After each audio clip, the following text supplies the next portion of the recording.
The email landed at exactly 2:30 a.m., just as the cabin lights dimmed and the Rio skyline disappeared beneath the clouds. Ava Mercer blinked at the glowing subject line. Employment termination notice, effective immediately. For a few seconds, she thought the screen hadn't fully loaded, but it had. Every word was sharp, unmistakable. Her name, her role, and the sentence that made her stomach drop straight through the floor. Your employment with Solvanta Systems has been terminated, effective immediately. No call, no meeting, not even a polite goodbye. And the sender? Damian Cole, the CEO, who, just 2 weeks earlier, shook her hand and told her, "You're the only one who can pull this off." Ava looked around the cabin. Everyone else was asleep in their business class pods, wrapped in blankets and ignorance. She sat alone with the hum of the engines and the crushing realization that her entire career had been severed mid-flight. 10 days, 3 continents. Tokyo for alignment, London for compliance, Rio for the close. She hadn't just contributed to the deal, she had built it from the ground up. A $1.5 billion 5-year migration project involving 3 global firms. And now she didn't even have a job. A cold numbness settled in her chest. Not anger yet, just disbelief. Like the floor had vanished beneath her while she was still mid-step. Ava stared at the corporate laptop for another minute before quietly sliding it aside. Then she reached under her seat and pulled out a matte black, unbranded laptop, one that no one at Solvanta knew existed. She opened it. The encrypted system blinked awake, and she smiled. They thought this was the end of her story. They had no idea she had already begun writing a very different one, 3 weeks earlier. The woman they refused to promote. Long before that 2:30 a.m. email, Ava Mercer had already learned how Solvanta Systems really operated, not through policy manuals or leadership speeches, but through the moments when everything fell apart and everyone suddenly needed her. It had happened most clearly 12 months earlier, inside a glass-paneled boardroom on the 34th floor. A $400 million European consortium contract had collapsed overnight. The client had stormed out, legal was panicking, finance was pointing fingers. And Victor Dean, the VP of Global Sales, looked 2 minutes away from a breakdown. Ava didn't wait for permission. She walked in, grabbed the abandoned proposal off the conference table, and rewrote the core structure on the spot. 20 minutes, 3 pages, 1 completely new strategy. Then she called the consortium's head delegate directly. By sunrise, the deal wasn't just recovered, it was expanded into 2 new territories. That win wasn't her first miracle for Solvanta. It was simply the latest in a long pattern. She had saved floundering partnerships, rebuilt broken negotiations, and translated enough cross-cultural contracts to fill an entire archive. She spoke 4 languages, kept 2 phones, and survived out of airports for 7 relentless years. Ava didn't just close deals. She stabilized them. She rescued them. She made Solvanta look competent even when it wasn't. And for a brief moment, she thought someone finally noticed. There had been a champagne toast in the executive lounge after the consortium deal. Damian Cole clinked his glass against hers and said with one of his carefully practiced smiles, This is the kind of leadership we need at the next level." Someone whispered she was being considered for Executive Vice President of Global Strategy. The title felt inflated, overdue, and still somehow unreal. But she allowed herself to imagine it for a moment. Not the status, but the acknowledgement, the legitimacy. Then, everything froze. A week later, she heard the first excuse. The promotion is in progress. Then another. Leadership is still reviewing. Then silence. At first, Ava assumed it was bureaucracy. The company was expanding, reorganizing. HR was always slow. She told herself to be patient. Until the afternoon, she overheard the truth. She was in an adjoining conference room preparing a portfolio for a client. The sliding door had been left slightly open during a board lunch next door. She wasn't eavesdropping. It simply happened. The first voice she recognized was Ronan Hale, a recently appointed board member known for his smirking brand of charm. "I mean, come on," he chuckled. "Ava's brilliant, but let's be honest. She walks into a room and no other guy wants to talk. She steamrolls every pitch." Another board member replied, "Yeah, she's not EVP material. She's field ops. You send her out to fix problems. You don't put her at the top of the table." Field ops. As if she were some disposable fixer they could fly around until she broke. Ava stood there, portfolio in hand, realizing the promotion had never been delayed. It had been dismissed. Quietly, strategically, and with a kind of smiling condescension that stung far deeper than rejection itself. Because the truth was undeniable. It wasn't about merit. It was about perception.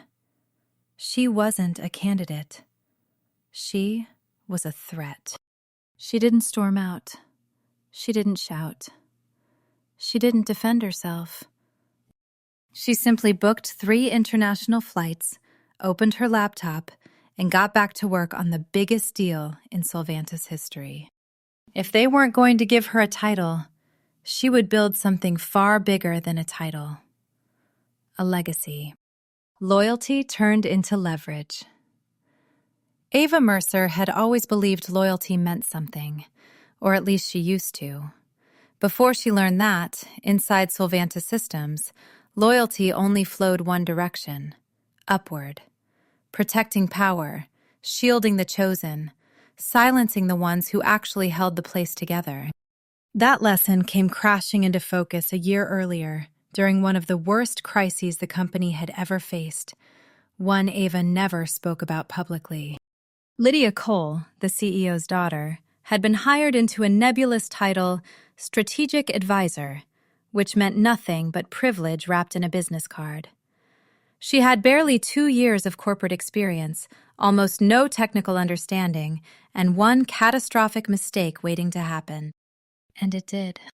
During a live client demo for a pilot partner in Singapore, Lydia triggered an unauthorized data transfer, accidentally exposing personal information that could have ignited an international scandal. Legal froze, PR panicked. Even the compliance team couldn't figure out how she'd managed to break something so thoroughly in so little time.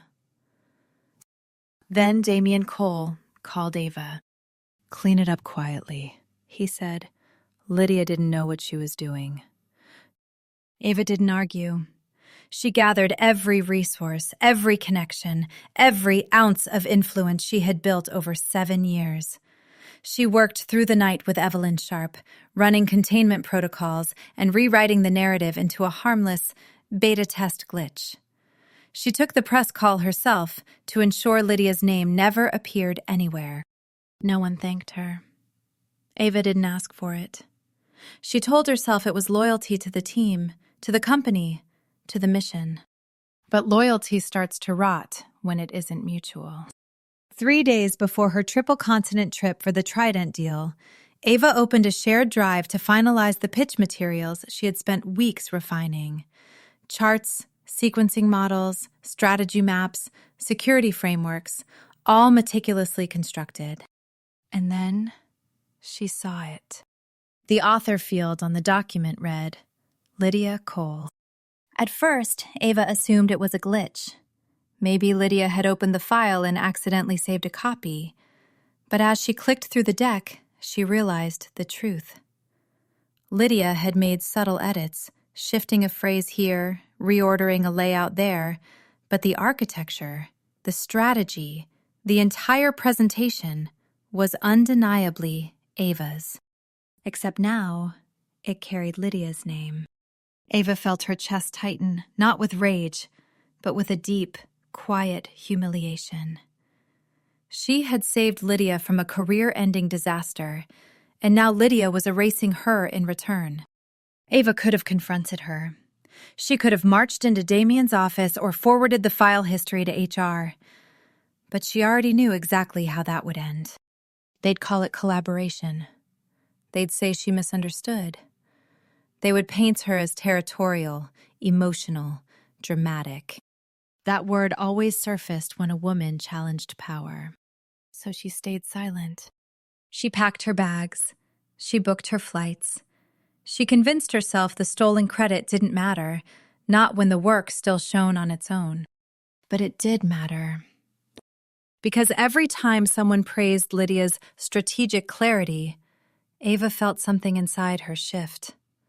A slow, steady erosion of trust, not in Lydia, not even in Damien, but in the idea that loyalty had any place left in her world. That was the moment, the real moment, Ava stopped being a soldier for Solvanta and started becoming something else entirely. The invisible exit strategy. Ava Mercer had never been the type to panic. Not when multi-million-dollar contracts collapsed, not when executives melted down in boardrooms, and certainly not when her own career began to shift beneath her feet. So when she realized the promotion wasn't coming when she saw Lydia Cole's name quietly stamped onto her work, she didn't explode. She pivoted. Quietly, strategically, like she always had. The truth was, Ava had begun building her parachute 6 months earlier, not because she expected betrayal, but because experience had taught her that power respects leverage, not loyalty. Solvanta had changed. When she joined, it was scrappy and ambitious. People debated ideas, not office politics. But as investors poured in and connections replaced merit, the soul of the company shifted. Damien stopped hiring the brightest minds and started promoting the safest ones. Innovation stalled. Compliance became a weapon. Entire teams were slowly iced out. Many of those people were Ava's colleagues, some mentors, some friends.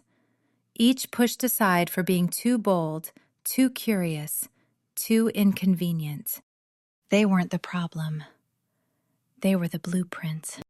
So Ava created something new in the shadows. Project Arcadia. No flashy pitch deck, no funding announcement. Just a legal entity, a hidden structure, and a growing team of former Solvanta minds who knew exactly what the company had broken. Jace Morgan, the systems architect they forced out after he challenged a defective compliance protocol. Noah Trent, the finance strategist who uncovered internal inconsistencies and was silenced for it. Evelyn Sharp, who stayed at Solvanta officially, but became Ava's quiet legal counsel behind encrypted calls. Together, they built Arcadia with one mission: agility over politics, clarity over control, clients over ego. Ava kept everything invisible. No emails, no office meetings, no digital fingerprints Solvanta could trace. They gathered in apartments, late-night diners, and private encrypted channels. She was still under contract, still earning Solvanta's trust. She had no intention of burning a bridge unless they lit the match first. That moment came sooner than she expected. During a dinner in Rio, one of the Trident executives looked her in the eyes and said, "You speak like someone who should be running a company, not following one." And just like that, the thought she'd buried for months became impossible to ignore. Arcadia wasn't an exit plan anymore. It was a beginning. The gala that erased her. If someone had walked into Solvanta's grand ballroom that night without context, they would have assumed it was a coronation. Gold linens draped across round tables, crystal chandeliers glowed like frozen fireworks. A string quartet played a soft, regal accompaniment to a celebration that looked too polished to be anything but triumphant. But for Ava Mercer, it was a funeral. A funeral for the career she had built, brick by brick, now being buried, while she stood in the audience pretending to smile.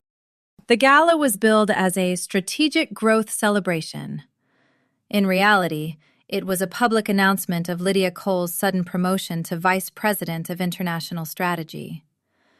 The department Ava had built single-handedly through jet lag, midnight negotiations, and improvisation inside crumbling boardrooms was now, with a stroke of a pen, handed to someone who had never earned it. Lydia looked radiant under the lights, in a navy sheath dress and a smile that had been rehearsed for cameras. Photographers hovered around her like bees to honey. She recited buzzwords she barely understood: cross-border scalability, integrated frameworks, multi-market expansion. Every phrase was word for word pulled from Ava's past presentations. Ava stood behind her, half in the spotlight, half in the dark, exactly where they wanted her. No mention of Ava's months traveling between Tokyo, London, and Rio. No acknowledgement of the strategy maps she had built, the contracts she had resurrected, the relationships she had forged. Just a clean rewrite of history centered on Lydia Cole. Her closest allies drifted by with forced smiles. Some murmured, "This is wrong," but none dared say it louder. Fear had a way of turning good people into spectators. Near the end of the program, Damian Cole stepped up to the microphone with his signature polished confidence. "We've watched Lydia grow into this role," he announced. "She will lead our most important initiative yet, the Trident expansion." The applause was thunderous, manufactured, hollow. Then came the part that made Ava's stomach twist. "And to ensure a seamless transition," Damian continued, "Lydia will be shadowing Ava on the upcoming global trip as part of her training." Shadowing. As if Ava were some senior tutor assigned to a clueless intern. As if Lydia's promotion wasn't stolen directly from Ava's hands. Lydia leaned in afterward, glowing with entitlement. "I hope we can walk through the Rio financial model before the meetings," she chirped. "I'm still catching up on the European terms." Ava smiled, sharp, calm. "Oh, you should. They ask tough questions." Lydia giggled. "Well, I'll just point them to you." Ava lifted her glass to her lips. The champagne tasted flat, metallic. She already knew something Lydia didn't. Lydia would never make that trip. Because Ava had arranged a second itinerary, one the company didn't know about. She had rerouted flights, shifted meeting times, and removed herself from anything Lydia could track. This wasn't sabotage. It was liberation. As the quartet played their final notes and the applause faded, Ava watched the room with a strange clarity. They were celebrating her replacement, her erasure. What they didn't realize was far more important. Ava wasn't being erased. She was slipping out of their hands. And she was taking the entire future of the company with her. 3 continents, no room to fail. By the time Ava Mercer landed in Tokyo, she had slept barely 8 hours in 4 days. The gala, the forced smiles, Lydia's hollow congratulations, none of it mattered now. What mattered were the next 10 days. 3 continents, 3 legacy firms. One deal worth $1.5 billion. And one truth she carried like a hidden blade. Solvanta no longer deserved her. But the clients still did. Tokyo was first. Telnova's CTO, Yuki Asano, greeted her with his usual guarded skepticism. Before the tea even reached the table, he asked, "Your competitors promise the same security you do. Why should we believe Solvanta?" Ava didn't sell him promises. She sold him architecture. She opened the encryption framework she and Jace Morgan had refined, tighter controls, real-time redundancy, jurisdiction-aware compliance. Yuki listened without expression. When she finished, He didn't smile. He simply said, "I see why they send you. Others talk. You understand." But then she tested the waters. And if there existed a leaner model, same tech, fewer politics? Yuki paused. "Send it to me." Privately. London was different. Eurocom's legal team was drowning in post-Brexit regulatory chaos. Solvanta's standard contract was outdated, bloated, vague, impossible. Ava had warned them months earlier. They ignored her. So she rewrote it herself. At 11:40 p.m., in a small rented flat, she crafted a new set of terms, clear, enforceable, airtight. The next morning, she slid the draft across the polished table to Linda Clark, Eurocom's hardline general counsel. "This isn't Solvanta's template," Linda said. "It's the one that works," Ava replied. Linda skimmed the first page, then looked up. "You should be sitting on this side of the table." A flicker of something stirred in Ava recognition, not pride. Rio was the final battlefield. The last partner, Leon Vargas, grilled her for 4 hours about risk thresholds, sovereignty laws, revenue distribution. Ava held firm to numbers the Solvanta board had fought her on. Leon finally leaned back. "I trust you, Ava, but Solvanta? No." Ava met his eyes. "And if there were a way to work with me without them?" Leon didn't blink. "You already know my answer." 3 cities, 3 quiet shifts, 3 confirmations that the clients trusted her, not Solvanta. As Ava boarded the overnight flight home, she finally understood. She wasn't closing Solvanta's deal anymore. She was opening Arcadia's future. The midnight termination. The cabin lights dimmed just as Ava Mercer crossed the equator. She opened her laptop to review the Rio meeting notes one more time, her fingers moving with practiced precision. The deal was airtight, the contract summary flawless. The 3 legacy firms were ready. Everything she'd spent 10 months building was finally aligned. Then the screen glitched. A warning flashed. "Access denied." Ava frowned, tried again. Her login was rejected. Slack logged her out. Her calendar vanished. Her email blinked into emptiness. And then it appeared, the message that hollowed out her chest. Subject: Employment termination effective immediately. From Damian Cole. She opened it. 6 lines. Cold, mechanical, surgical. Ava, effective immediately, your employment with Solvanta Systems is terminated. All credentials have been revoked in accordance with HR protocol. Please refrain from contacting company clients or accessing Solvanta property. No thank you. No explanation. Just an execution delivered at 35,000 feet. Around her, business travelers slept peacefully under beige blankets. Flight attendants collected half-empty wine glasses.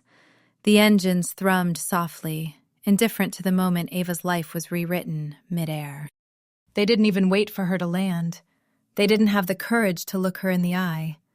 They wanted her erased, cleanly, quietly, permanently.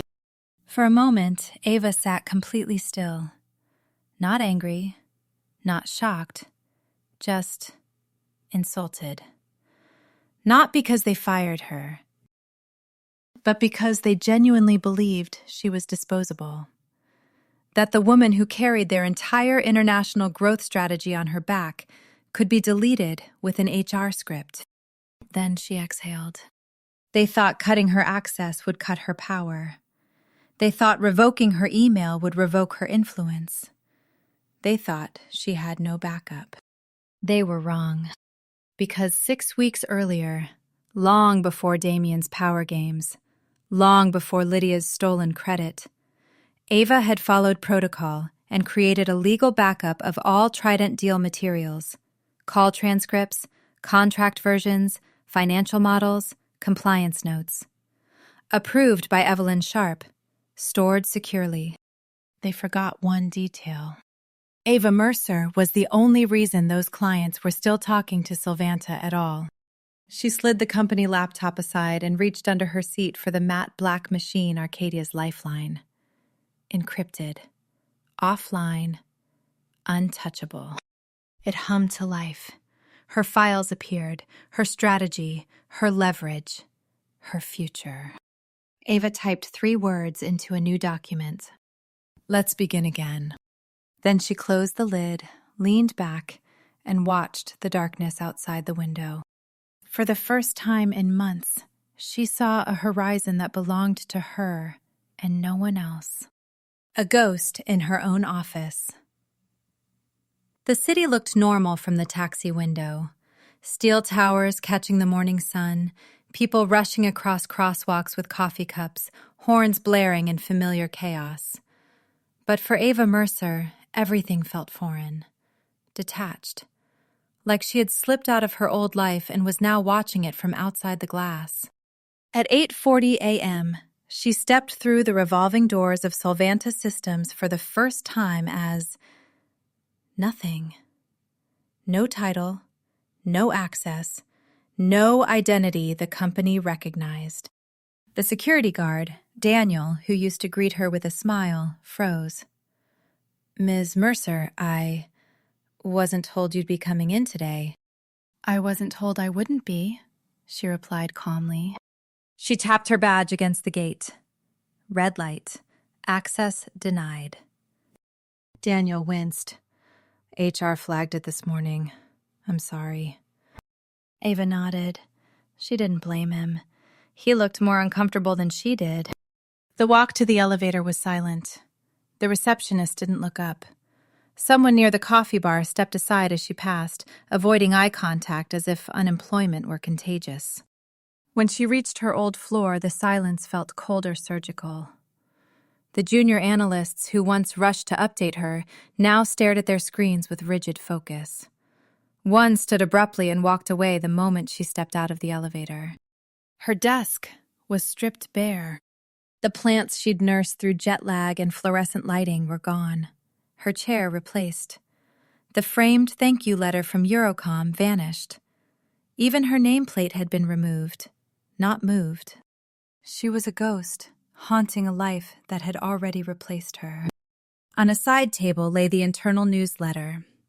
The headline read, Lydia Cole to lead Trident expansion following Ava Mercer's transition out of the company. Transition. A sanitized lie. Ava dropped the newsletter into the trash. She didn't cry. She didn't rage.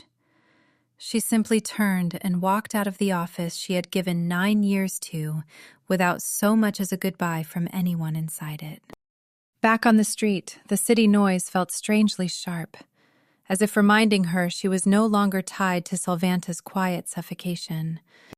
She checked into a familiar riverside hotel, one that had never asked questions about late check-ins or last-minute bookings.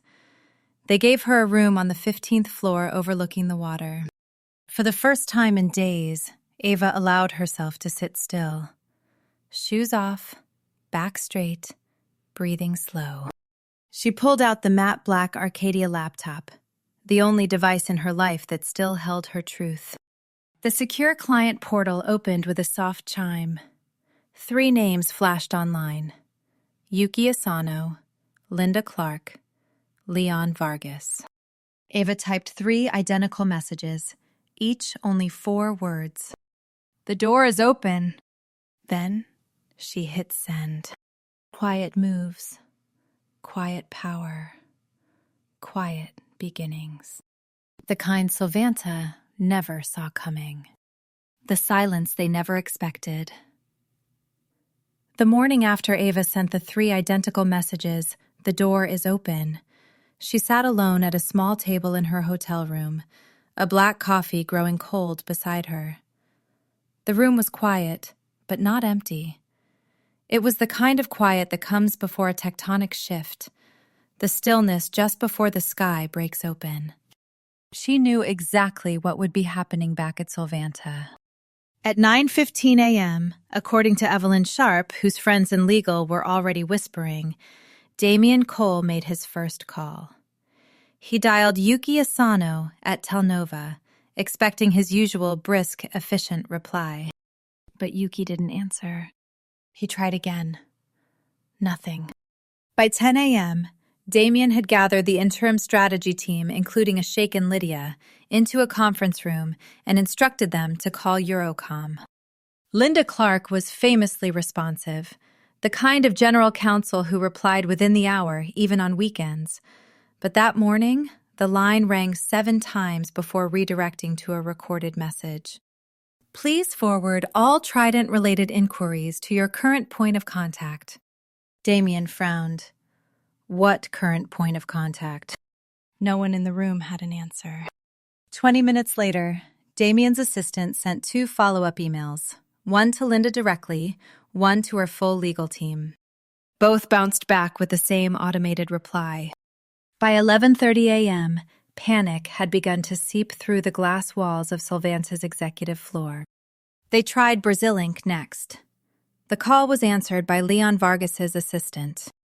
Mr. Cole is calling regarding Trident, Lydia interjected, attempting to sound authoritative. The assistant spoke calmly. Mr. Vargas is unavailable. Unavailable today? Damian pressed. A thin pause. No, Mr. Cole. Unavailable for Solvanta. And then the line went silent. Back in the hotel, Ava refreshed Arcadia's secure portal. All 3 clients had logged in. Meetings were being scheduled. Integration questions were being routed not to Solvanta, but to Arcadia's private system. It wasn't loud. It wasn't dramatic. It was clean. A quiet transition of loyalty, not forced, chosen. Solvanta wasn't being attacked. It was being ignored. And for a company built on noise, public victory laps, and performative leadership, silence wasn't absence. Silence was a verdict. Around 1 p.m., Solvanta tried one last maneuver. The Investor Relations Department pushed out a formal request to all 3 partner firms, asking for a joint press statement reaffirming Solvanta's leadership on the Trident project. Only one responded. The reply had no greeting, no signature block, no room for interpretation. Solvanta no longer speaks for us. Ava Mercer does. Ava stared at the words glowing on her screen. Not with triumph, not with anger. Just a steady, grounded recognition that this moment was the inevitable consequence of everything Solvanta had dismissed, undermined, and wasted. She didn't respond immediately. Instead, she rose from the table and walked to the panoramic window overlooking the river. The city moved below her, alive, indifferent, unaware that somewhere in a glass tower a few miles away, a corporate empire was unraveling in real time. Her phone buzzed. A message from Evelyn. They're scrambling. Lydia's panicking. Damian thinks you engineered everything. Ava typed back. I didn't engineer anything. I told the truth. They made their choice. A longer pause this time. Then Evelyn sent one more message. Do you want to make a statement? Go public? Ava looked at Arcadia's new homepage. Clean, minimalist, with a single line of text. What we build belongs to those who build it. She typed one final message. No, let them sit in the silence. It's louder than anything I could say. And she closed the laptop. Because Ava Mercer didn't need a spotlight. She had something far more powerful a future Solvanta could no longer touch. The $1.5 billion disappearance. At 9:30 a.m., the press release went live.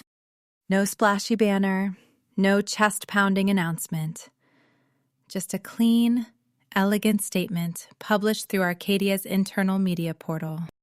Arcadia Technologies announces a multi-continent strategic partnership with Telnova, Eurocom, and Brazilink. The agreement, valued at $1.5 billion over 7 years, will deliver secure, modular cloud infrastructure across 3 regions. Signed simply, Ava Mercer, CEO. There was no mention of Solvanta, no mention of the chaos unraveling inside Damian Cole's tower. Just clarity, precision, ownership. By 10 a.m., the first wave hit. Trade analysts, journalists, VC firms, curious competitors. Arcadia's inbox lit up with invitations, inquiries, and frantic requests for meetings. At 10:45 a.m., TechWatch Global published a headline that made Ava lean back in her chair and exhale. The silent takeover. Who is Arcadia, and why is Solvanta in crisis? Inside Solvanta's HQ, silence had turned to pandemonium. According to Evelyn, Lydia had locked herself in a conference room with an overstretched comms team, her voice sharp enough to cut through the soundproof walls. Damian stormed between offices, demanding explanations from people who had none to give. Around 11:15 a.m., Solvanta attempted to craft a counter-narrative, something about external sabotage. But the more they tried to spin it, the more obvious the truth became. No one had sabotaged Solvanta. It had simply been outgrown. By 12:20 p.m., the Financial Chronicle called Arcadia's emergence the boldest silent shift since Altivix's 2011 pivot. At 1:15 p.m., Arcadia's servers logged over 70 partnership requests in under an hour. Some from Fortune 500 companies. Some from firms Solvanta had once begged to return their calls. Ava accepted none of them, not yet. Growth needed structure, not momentum-driven chaos. Later that afternoon, Jace, Noah, and Evelyn arrived at her hotel with non-alcoholic champagne and a printed copy of the press release. "You going to frame this?" Jace joked. Ava smirked. "Maybe." Noah handed her a folder. "Funds are moving. Transition budgets from all 3 clients have started hitting the accounts. Everything's clean. Everything's lawful." Ava exhaled slowly, deeply. Not with relief, with recognition. This wasn't luck. This wasn't revenge. This was the inevitable result of clarity meeting opportunity. Her phone buzzed. A voicemail from a number she knew too well. Damian Cole. She pressed play. "Ava, this is personal, isn't it? I need to understand what's happening. We can fix this, but I need you to talk to me. Please." She deleted it before it finished. He didn't deserve her explanation. He deserved the silence he created. As evening fell, Ava stood by the window overlooking the city. The skyline glowed alive, electric, indifferent. But this time, it didn't feel cold to her. It felt earned. Solvanta had taken everything from her with noise, press statements, politics, backroom deals, stolen credit. Ava had taken everything back with silence. No drama, no spectacle. Just her name, finally, unfiltered, unburied, undeniable. And for the first time in her career, the world wasn't looking at the company behind her. They were looking at her. Ava Mercer, CEO of Arcadia, the architect of a new order, and the woman Solvanta should never have underestimated.